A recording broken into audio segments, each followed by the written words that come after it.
ரவி, முதல்ல பிரியாக்காவுக்கு பாடம் சொல்லி கொடுங்க. அனி, இவளுக்கு பாடம் சொல்லி கொடுத்தா அப்புறம் எனக்கு எல்லாமே மறந்து போயிடும்.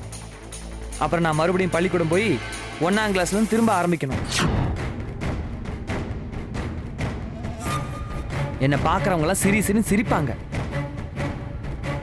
இது எனக்கு தேவையா? என்ன ஆளை விடுங்க, நான் ஆபீஸ் கிளம்புறேன். அனி, நாளைக்கு நம்ம பாடம் படிக்கிறோம். இன்னைக்கு மாதிரி நாளைக்கு தயவு செஞ்சு பதில் சொல்லாதீங்க. நான் வரேன். சித்தி, நான் ஆபீஸ் கிளம்புறேன். சரிப்பா.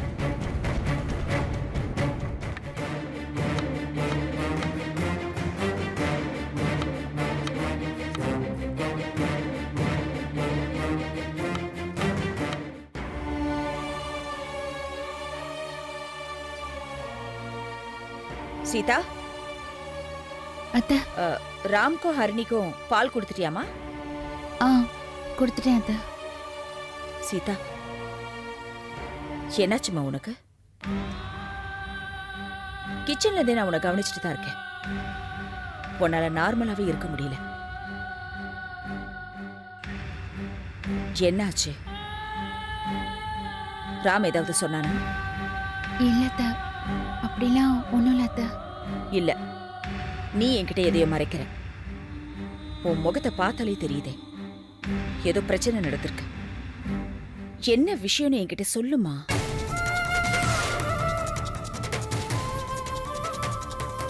சொல்லு சீதா, நீ சொன்னதானே எனக்கு தெரியும்.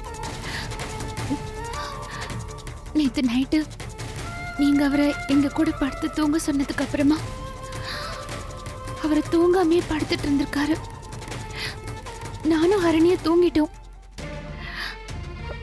மிட் நைட்ல எனக்கு தூக்கம் கலைஞ்சு எந்திரிச்சு பார்த்தேன். பக்கத்துல படுத்திருந்த அவரை காணோம்.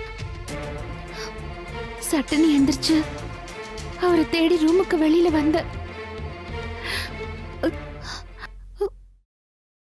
அவரும் வனிதாவும் தனியா நின்னு பேசிட்டு இருந்தாங்க. எவ்வளவு நேரமா அங்க நின்னு பேசிட்டு இருந்தாங்கன்னு எனக்கு தெரியல அத்த.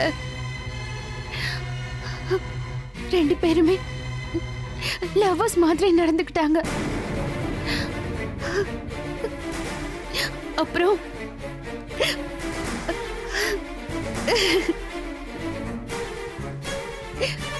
அப்புறம் ரெண்டு பேரும் கட்டி பிடிச்சுக்கிட்டாங்க.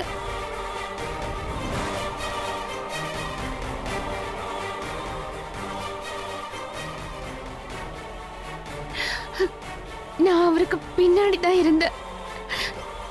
என்ன அவர் பார்க்கல. ஆனா சட்டுன்னு ஏதோ உணர்வு வந்தவரா அவரு வனிதா விட்டு விலகி நின்னுட்டாரு. அப்புறம் வனிதா என்ன பார்த்துட்டா. உடனே அங்கிருந்து போயிட்டா. அவரும் திரும்பி என்ன பார்த்துட்டு எதுவும் பேசாம ரூம்குள்ள போய் படுத்துட்டாரு. இது நல்லாவா இருக்கு அத்தை?